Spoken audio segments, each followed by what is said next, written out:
Follow कीजिए हमारे Facebook page को और सब्सक्राइब कीजिए यूट्यूब चैनल को टेक्निकल सब्जेक्ट और टेक न्यूज़ के वीडियो सबसे पहले पाने के लिए। नमस्कार दोस्तों, आपका हमारे आने लेक्चर सीरीज में एक बार फिर से बहुत बहुत स्वागत है।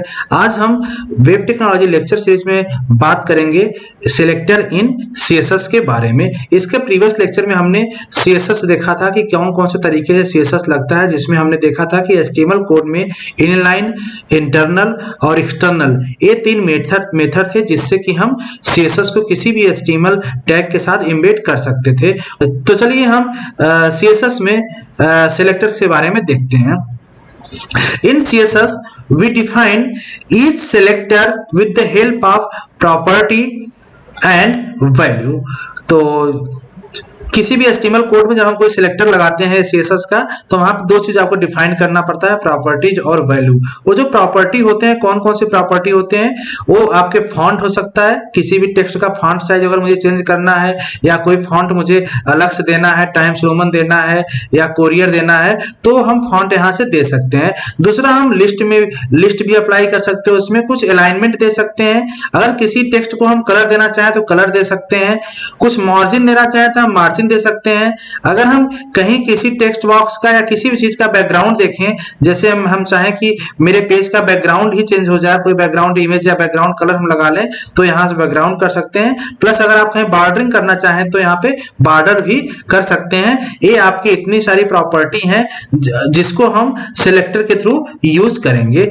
कई सारे तरीके होते हैं सिलेक्टर को डिफाइन करने के लिए, जिसमें पहला है आपका simple selector, second universal selector, third class selector, fourth generic selector, fifth ID selector and sixth pseudo class selector. इन सभी को वन बाय वन हम एग्जांपल के साथ समझते हुए चलेंगे कि ये सिलेक्टर क्या है, कैसे काम करते हैं, और जब हम सीएसएस कोड लगाते हैं तो उस टाइम हम सिलेक्टर का कैसे यूज कर सकते हैं। सबसे पहला आता है simple selector.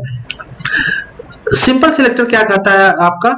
In the simple selector, we can apply property and value to group of elements. किसी भी एलिमेंट्स का, एलिमेंट्स क्या होता है जनरली आपके एलिमेंट टैग, जो भी बॉडी में आप कोई टैग दे रहे हो तो वो आपका एक तरह से एलिमेंट है, उसी की प्रॉपर्टी को, उसको एक ग्रुपिंग के साथ, किसी ग्रुप के साथ अगर हम सीएसएस अप्लाई कर दें तो वहां पे हो जाएगा सिंपल सिलेक्टर। एग्जांपल के लिए इस आप कोड को देखिएगा। इस कोड में अगर हम देखें तो आपका एचटीएमएल कोड सिंपली है, यहाँ पे सीएसएस लगा हुआ है इस स्टाइल के अंदर एज ए इंटरनल।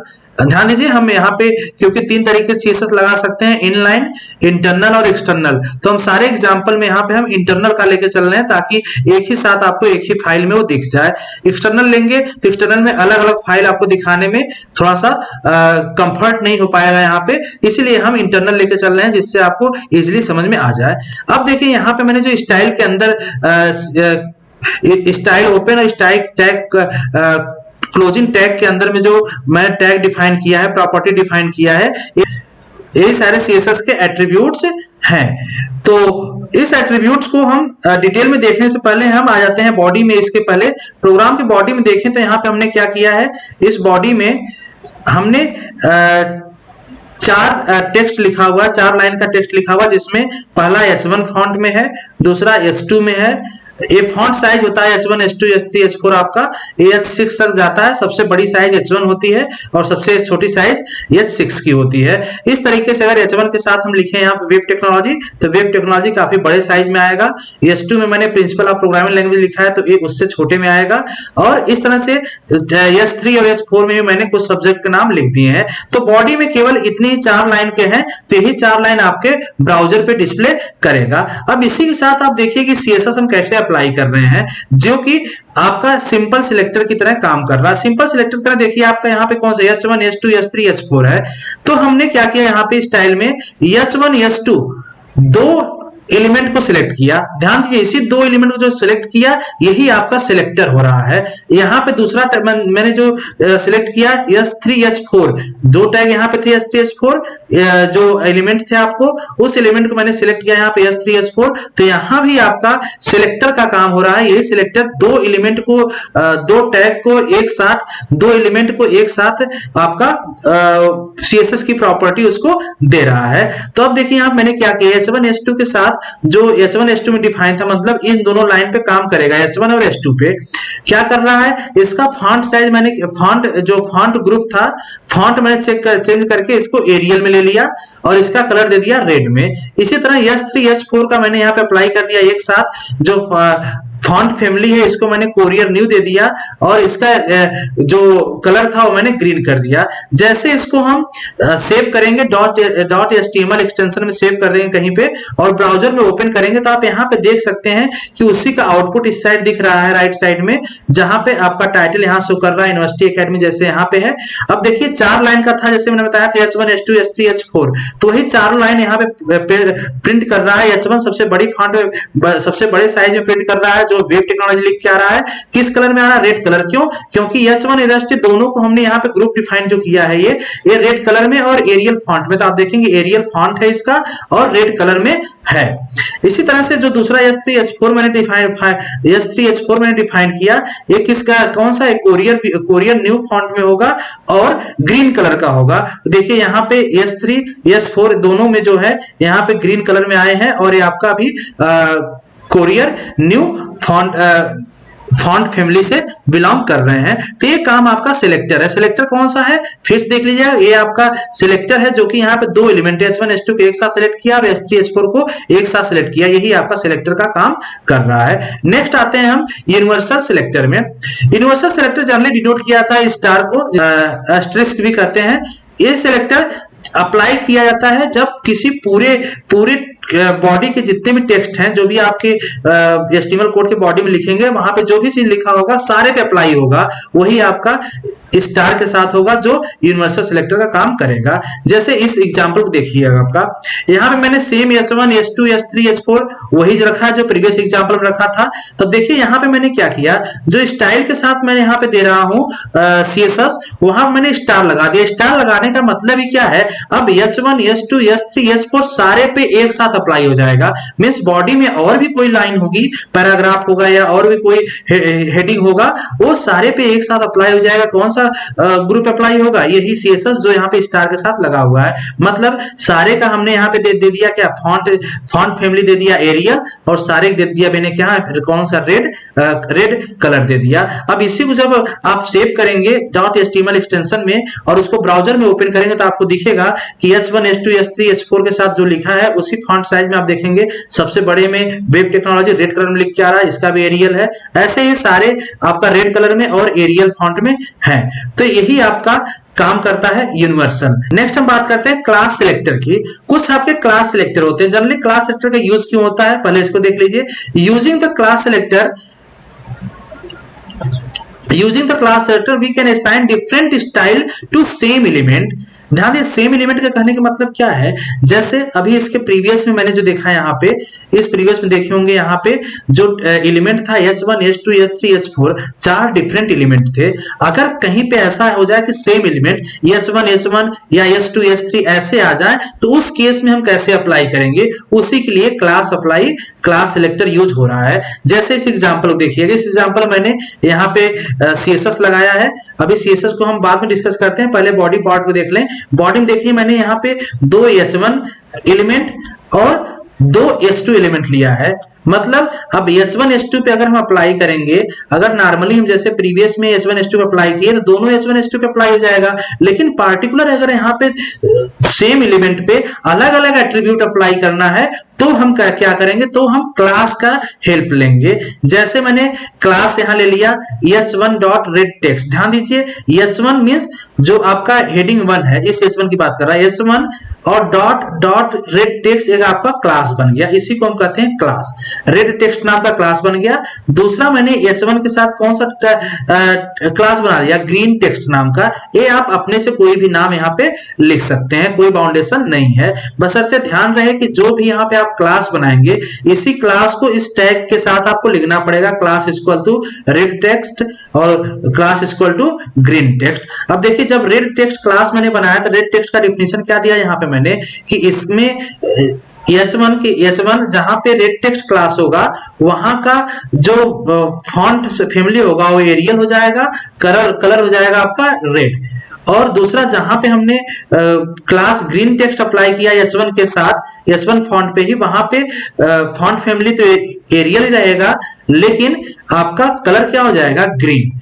और बाकी दो मैंने यहाँ पे जो S2 है, यहाँ पे मैंने कोई भी इस एग्जाम्पल में क्लास नहीं डिफाइन किया। तो अब देखिए, जब यहाँ पे हमने क्लास लिया तो S1 के साथ पहले क्लास कौन से ले रहे हैं, रेड टेक्स्ट, मतलब ये वाली क्लास अप्लाई होगी। ये वाली क्लास अप्लाई होगी तो वेब टेक्नोलॉजी किस कलर में प्रिंट करेगा, आपका रेड कलर में प्रिंट करेगा और एरियल फॉन्ट में प्रिंट करेगा। वही आपको यहाँ पे डिस्प्ले कर रहा है, देखिए यहाँ पे रेड कलर में और एरियल फॉन्ट में प्रिंट कर रहा है। इसी तरह S1 के साथ ही अगेन हम कौन सा ले रहे हैं, ग्रीन ले रहे हैं। जब ग्रीन टेक्स्ट ले रहे हैं क्लास, तो कौन सा अप्लाई होगा, ये वाला एरियल फॉन्ट साइज होगा और कलर क्या हो जाएगा, एरियल फॉन्ट हो जाएगा और कलर क्या हो जाएगा, ग्रीन कलर में। तो आपका प्रिंसिपल ऑफ प्रोग्रामिंग लैंग्वेज किसमें आ रहा है, ग्रीन कलर में लिख के आ रहा है। बाकी S2 और S2 पे, इन दोनों पे कंपाइलर डिजाइन और डिजाइन एनालिसिस एल्गोरिथम पे मैंने कोई भी क्लास और कोई भी CSS का एट्रीब्यूट नहीं लगाया, तो बाय डिफॉल्ट आपका सिंपल नॉर्मल ब्लैक कलर में प्रिंट करेगा। तो इस तरह से आपका क्लास सिलेक्टर काम करता है। नेक्स्ट आते हैं हम जेनेरिक सेलेक्टर पे। जेनेरिक सेलेक्टर किस लिए यूज होता है, we define the class generalised form that is particular class can be applied to any tag. अब इसको एग्जांपल समझिएगा कि हम किस लिए, जैसे इसके पहले अपनी मैं क्लास का देखा, क्लास के लिए मैंने क्या कर रहा था कि अगर हम CSS डिफाइन कर रहे थे, ये देखिए जो CSS स्टाइल है आपका, अगर CSS स्टाइल कर रहे थे तो यहाँ पे हम particular element dot class name ले रहे थे, पार्टिकुलर यहाँ पे भी particular element dot class name बना रहे थे। लेकिन हम यहाँ पे क्या कर रहे हैं, एक जेनेरिक क्लास बना रहे हैं। जेनेरिक क्लास किसी भी आपको किसी भी उसके डॉट के पहले आपको कोई भी एलिमेंट नाम नहीं देना पड़ेगा, केवल डॉट और उसके साथ कोई भी आप क्लास बना सकते हैं। जैसे यहाँ पे रेड का बना लिया, यहाँ पे मैंने ग्रीन टेक्स्ट नाम का बना दिया। डिफिनेशन वही रखा जो पहले था। अगर रेड टेक्स्ट का हम लेते हैं जेनेरिक में तो एरियल और रेड कलर में आएगा, और ग्रीन में लेते हैं तो यहाँ पे एरियल और ग्रीन में आएगा। अब बॉडी में हम आते हैं। अब बॉडी में देखिए यहाँ पे मैंने क्या लिया, S1 के साथ, S1 क्लास के साथ मैंने क्या ले लिया, रेड टेक्स्ट। रेड टेक्स्ट लेते ही ध्यान दीजिए कौन सा आ गया, यहाँ पे ए वाली ए वाला प्रॉपर्टी आ जाएगा। मतलब अब वेब टेक्नोलॉजी एरियल फॉन्ट में प्रिंट करेगा और रेड कलर में, वही देखिए यहाँ पे आउटपुट में प्रिंट कर रहा है इस साइड। इसी तरह से अगर हम S1 में ही क्लास ग्रीन टेक्स्ट ले लें, तो S1 के साथ ग्रीन टेक्स्ट लेते हैं, देखिए यहाँ पे प्रिंट करेगा, principle of programming language green colour में प्रिंट कर रहा है। इसी तरीके से हम S2 के साथ भी इसको अप्लाई कर सकते हैं। मींस जितने भी आप टैग है, कहीं पे किसी भी टैग के साथ आप जेनेरिक का यूज कर सकते हैं। क्यों, क्योंकि इसके पहले हम किसी भी एलिमेंट डॉट क्लास नहीं बना रहे हैं। जैसे इसके पहले वाले में हमने क्या बना रहा था, आप देख सकते हैं एक बार फिर से। इसके पहले वाले में हमने क्या किया, यहाँ पे S1 डॉट रेड टेक्स्ट ले रहा था। मींस हम पार्टिकुलर यहाँ पे उसके एलिमेंट को डिफाइन कर रहे थे, किस एलिमेंट का क्लास बन रहा है। लेकिन जेनेरिक में ऐसा हम नहीं करते, जेनेरिक सबके लिए होता है, कोई भी यूज कर ले। तो यहाँ भी ऐसे S2 के लिए, S2 के साथ मैंने ले लिया यहाँ पे रेड टेक्स्ट और ग्रीन टेक्स्ट। तो आपका इस तरह से देखिए, रेड टेक्स्ट में रेड में प्रिंट करेगा, ग्रीन टेक्स्ट में ग्रीन में प्रिंट करेगा। क्लास नेम बनाने का कोई बाउंडेशन नहीं है, क्लास नेम अपने अकॉर्डिंग आप कुछ भी बना सकते हैं। जो भी प्रॉपर्टी चेंज होगी वो प्रॉपर्टी इससे होती है, जो आप इसकी बॉडी में देंगे। यहाँ पे जैसे एरियल दे दिया मैंने, ग्रीन दे दिया, और फॉन्ट साइज भी आप देना चाहते हैं, आप फॉन्ट साइज दे सकते हैं। तो प्रॉपर्टी इससे चेंज होती है। अगर आप देखेंगे आउटपुट, तो आउटपुट कुछ आपका ऐसे ही डिस्प्ले करेगा। यहाँ पे आप कोई कलर और फैमिली चेंज करना चाहें तो चेंज करके भी देख सकते हैं, आपका यही आउटपुट, इस तरह से आउटपुट आएगा। नेक्स्ट आते हैं हम आईडी सिलेक्टर और क्लास सिलेक्टर, दोनों सिमिलर। डिफरेंस क्या है, डिफरेंस हम डिफरेंस कर सकते हैं कि जो क्लास सिलेक्टर था, क्लास सिलेक्टर हम particular be applied more than one element, whereas ID selector can be applied one specific element। जैसे क्लास सिलेक्टर क्या था, क्लास सिलेक्टर अगर आप एक क्लास बन गया तो उसको हम कई जगह यूज कर ले रहे थे। लेकिन आईडी का हम क्या करते हैं, अगर आईडी हम बनाते हैं आईडी सिलेक्टर, तो उसको केवल हम एक बार ही किसी स्पेसिफिक एलिमेंट के लिए यूज करेंगे, बार बार उसको हम कहीं पे किसी और एलिमेंट के लिए यूज नहीं करेंगे। जैसे इस एग्जांपल देखिए बनता कैसे है, बनाने के लिए आईडी सिलेक्टर आपको हैश का यूज करना पड़ता है। जैसे आप यहाँ पे देख सकते हैं स्टाइल, जो मैंने इस HTML कोड में स्टाइल दिया है, यहाँ पे इस स्टाइल के साथ यहाँ पे मैंने हैश लगाया, हैश और नाम कुछ भी आप रख सकते हैं। जैसे मैंने यहाँ पे टॉप और लो दो ले रखा है, आप कुछ भी नाम XYZ कुछ भी ले सकते हैं, नाम लेने की कोई बाउंडेशन नहीं है। तो हैश यहाँ पे जो है हैश ही इसको बता रहा है कि ये आपका आईडी सिलेक्टर काम कर रहा, मतलब टॉप आपका आईडी बन गया, लो भी आपका क्या बन गया, आईडी। जैसे ही हम बॉडी में आएंगे, अब देखिए यहाँ पे हम क्या दिए, S1 के साथ जो आईडी हम दे रहे हैं, ध्यान दीजिए क्लास टाइम हम क्लास देते थे, यहाँ पे हम आईडी दे रहे हैं। S1 से जब हम आईडी दे रहे हैं तो यहाँ पे कौन सी दे रहे हैं, टॉप वाली, टॉप आईडी। टॉप आईडी की डिफाइन क्या करता है, एरियल और रेड कलर। तो वेब टेक्नोलॉजी किसमें आएगा, वेब टेक्नोलॉजी प्रिंट करेगा आपका एरियल और रेड कलर में, आप यहाँ पे देख सकते हैं। इसी तरीके से दूसरा मैंने S1 को ही डिफाइन किया किसमें, आईडी में, लो वाले में क्या डिफाइन करना, एरियल और ग्रीन कलर। तो आपका प्रिंसिपल ऑफ प्रोग्रामिंग लैंग्वेज किसमें आ जाएगा, एरियल और ग्रीन कलर में आ जाएगा। बाकी S2 पे मैंने कंपाइलर डिजाइन और डिजाइन एनालिसिस एल्गोरिथम वाली लाइन के लिए कोई भी CSS यूज नहीं किया, तो बाय डिफॉल्ट आपको पहले जैसा ही केवल नॉर्मल HTML टैग की तरह ये प्रिंट करेगा। तो इस तरह से होपफुली आपको ये भी समझ में आ गया होगा। नेक्स्ट आते हैं हम जो आपका लास्ट सेलेक्टर है, लास्ट सेलेक्टर है pseudo class selector. Pseudo class selector किस लिए यूज करते हैं हम, to give using pseudo class we can give special effect on selector. कोई स्पेशल इफेक्ट देना हो आपको सिलेक्टर पे तो हम इसका यूज करते हैं। ये तीन टैग, ये तीन आपकी प्रॉपर्टीज होती हैं, फोकस, हॉवर और हाइपरलिंक, इन तीनों का यूज करके हम स्यूडो क्लास सिलेक्टर का कंसेप्ट अचीव करते हैं। तो चलिए इसको हम एक एग्जांपल समझने की कोशिश करते हैं। यहाँ पे हम तीनों के लिए अलग अलग एग्जांपल नहीं लेंगे, हम एक एग्जांपल केवल ले रहे हैं, फोकस क्या उसी के साथ इंप्लीमेंट कर रहे हैं। इस कोड को आप देखिएगा, इस कोड में अगर देखें तो आपका स्टाइल तो यही लगा, स्टाइल में CSS यही लग रहा है। अब CSS में अगर हम देखें तो हम क्या कर रहे हैं, यहाँ पे इनपुट फोकस। अब जो आपका इनपुट है, इनपुट अगर कोई भी टैग में आता है तो उस इनपुट टैग के साथ हम क्या कर रहे हैं, इनपुट टैग के साथ हम फोकस का काम कर रहे हैं। फोकस क्या कर रहा है, यहाँ पे बैकग्राउंड कलर आपका कर देगा स्काई ब्लू कलर में, और उसका टेक्स्ट जो है वो कर देगा रेड कलर में, जहां पे भी अप्लाई होगा ये। चलिए इसको अभी हम एग्जांपल में समझने की कोशिश करते हैं कैसे डिटेल में काम कर रहा है। अब हम आते हैं बॉडी में। बॉडी मैंने क्या किया, बॉडी में हम एक फॉर्म बना रहे हैं, तो फॉर्म का ओपनिंग, फॉर्म का क्लोज हो जाएगा। इस फॉर्म के अंदर मैंने क्या लिखा, इंटर नेम और इनपुट टाइप टेक्स्ट।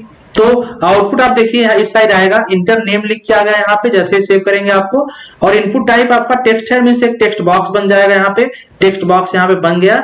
इसके बाद ध्यान दीजिए मैंने यहाँ पे लिखा name equal to my text, यहाँ पे हम कुछ भी टेक्स्ट लिखेंगे।